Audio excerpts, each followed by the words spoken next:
Hi, I'm Rick Harsch. Master. Where's my little master sign? Ah, here it is. Quicker, it's easier. And you can skip it in 5 days. There. Now today, I'm a little tired. So, I'm not going to say very much. What I want to talk about is resonance. I want to say that you need to be able to recognize resonance and what resonance is. So I'm going to just give you one example of resonance. It's happening to me now. No. That's spiritual resonance. It's like when you go to church and you just get possessed by it, and you leave there and you sort of, like you ever go to a movie and, without realizing it, you walk out of the movie and the hero is, say, Humphrey Bogart, and, you walk out of there talking like Humphrey Bogart and smoking a cigarette without the filter, and then you realize after a while that, the woman you're with is talking like Lauren Bacall, and, she asks you if you got a light, you look her over. Instead of, you have to decide, am I going to light it for her, or, whatever. You go, yeah, here. You know that feeling? Well, that's more like possession than resonance. So, resonance is when something that for instance, read, remains in your head in odd and surprising ways. And I'm going to give you an example, and it's going to ruin one of David Vardaman's stories for you. But I don't think telling you the end of a story actually ruins it, because you have to read it for more than just the story.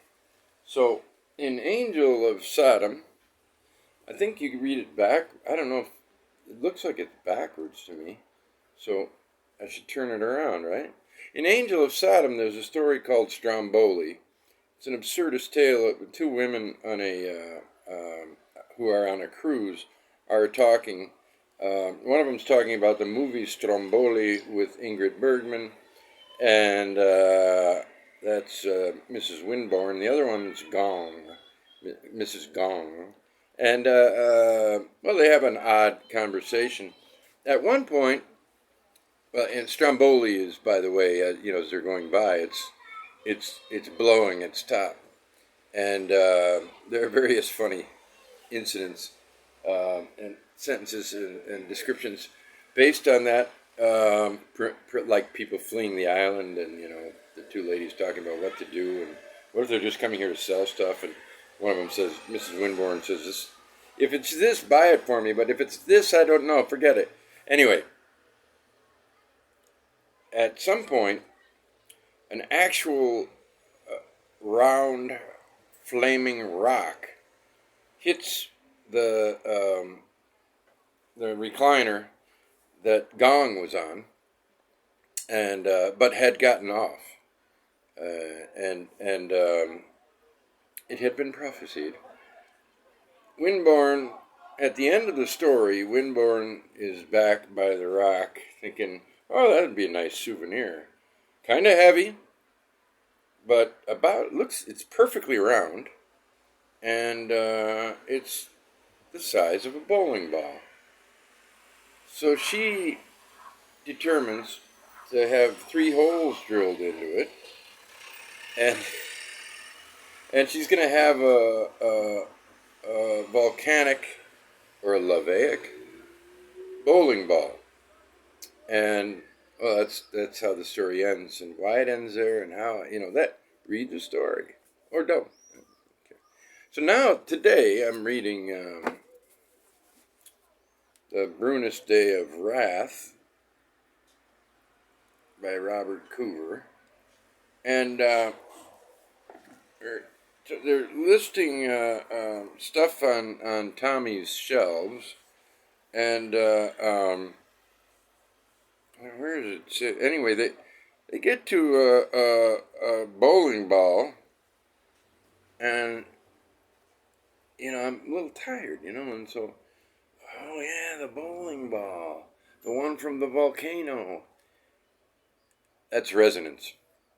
The image that Vardaman put in my head resonated so much that if I were wide awake, I would have, when I read Bowling Ball, I'd have immediately thought of the Vardaman.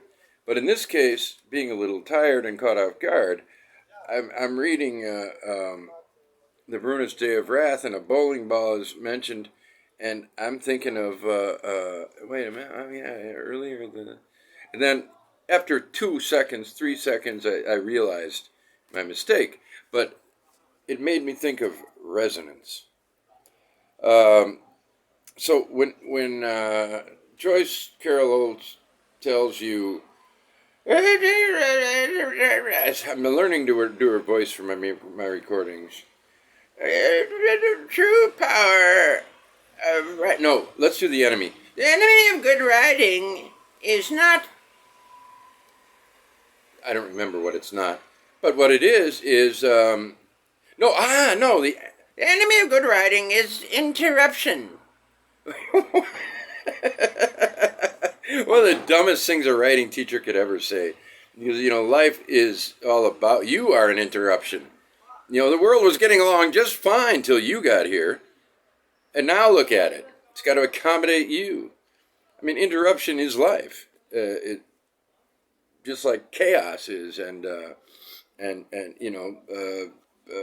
laughter and sex and dishwashing. It's all life. But this is why I'm doing this, because these asshole writing teachers that are so fucking self-congratulatory. I think what I get anyway. So I don't say much about what I would actually tell a student if I taught a writing class, which would be if I was